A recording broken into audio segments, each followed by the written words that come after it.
Le 14 janvier prochain, Margrethe II, 83 ans dont 52 ans de règne, quittera le trône de Danemark pour laisser sa place à son fils aîné, le prince Frédéric.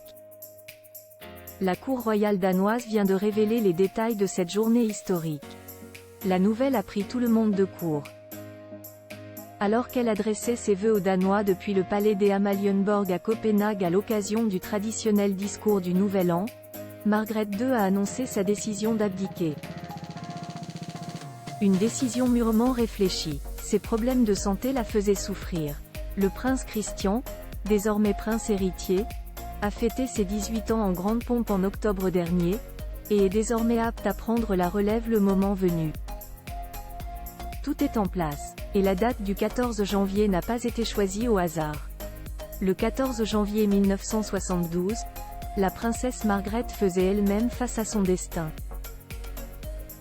Jeune épouse de 31 ans, mariée au Français Henri de Laborde de Montpezat, elle était mère de 2 petits garçons, Frédéric et Joachim.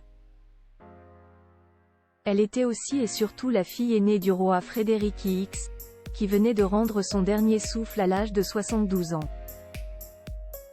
En cette journée historique, Margrethe II était accompagnée par le Premier ministre de l'époque, Jens Otto Krag.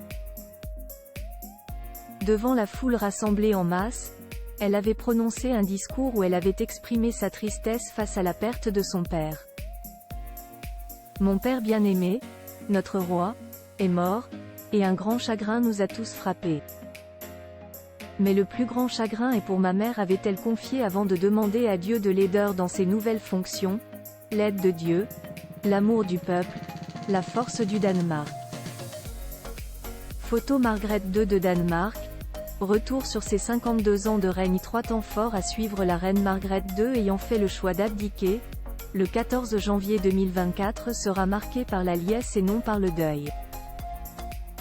Un événement historique qui débutera à 14 h comme l'a révélé la Cour royale de Danemark. Un conseil d'État exceptionnel se tiendra au château de Christiansborg. Margrethe II y signera l'acte d'abdication et son fils Frédéric deviendra le roi de Danemark, sous le nom de Frédéric X. À ses côtés, le nouveau souverain devrait être accompagné par son épouse, la nouvelle reine consort Mary, ainsi que leur fils aîné, le prince héritier Christian. 1 heure plus tard, à 15 h précises, Frédéric X apparaîtra au balcon du château de Christiansborg où il sera officiellement proclamé par la première ministre, Mette Frederiksen. Enfin, à 17 h, les drapeaux royaux seront transférés du palais de Christian X où réside Margrethe II au palais de Frédéric VIII à Amalienborg, où vit le nouveau couple royal, le roi Frédéric et la reine consort Mary. Dana Press.